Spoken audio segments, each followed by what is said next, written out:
নিত্য প্রয়োজনীয় জিনিসও ফ্রি দিয়েছিল, অনেক কম দিয়েছিল। এটার এফেক্ট নাকি কোনটা? একটা জিনিস মনে রাখবেন, আমরা সরকারের প্রতিনিধি, ডিস্ট্রিবিউশন সিস্টেমটাকে সঠিকভাবে পরিচালনা করার জন্য আমরা ব্যয় করছি।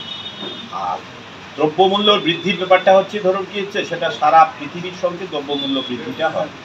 ভারতবর্ষের জিডিপি বলুন, অর্থনৈতিক বলুন, সব দিক দিয়ে ভারতবর্ষ উন্নত হয়েছে, এবং যে দ্রব্যমূল্য বৃদ্ধির হার সারা ভারতবর্ষে অনেক কম।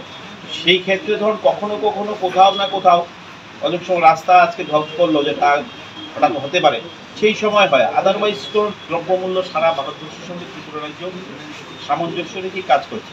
কারণ আপনি দেখুন, রেশনের চালের কেজি 13 টাকা 50 পয়সা। ফ্রি সারা ভারতবর্ষে 80 কোটি পরিবারকে ফ্রি চাল দিচ্ছে। মানুষের কী প্রয়োজন হয়?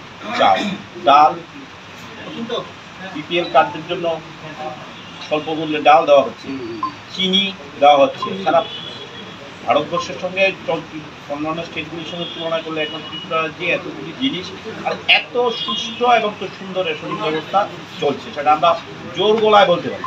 সারা ভারতবর্ষের যে কোনো স্টেটের সঙ্গে এতগুলি পণ্য, তেল থেকে আরম্ভ করে সরকার, চা পাতা থেকে আরম্ভ করে সবগুলি মশলা থেকে আরম্ভ করে সরকার প্রতিনিয়ত যে দ্রব্যগুলি দিচ্ছে, সেটা সত্যি আমরা সরকারকে ধন্যবাদ জানাই।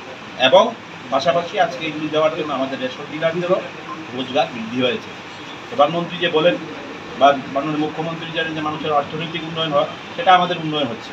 এবং কোথাও কোথাও অনেক সময় যেটা ঝামেলা থাকে আমরা কথা বলে সেটা মিটিয়ে দিই, এবং তার কারণ হচ্ছে অফিসের সেই ঝামেলাগুলির জন্য এগুলি অনেক সময় দেরি হয়ে যায়।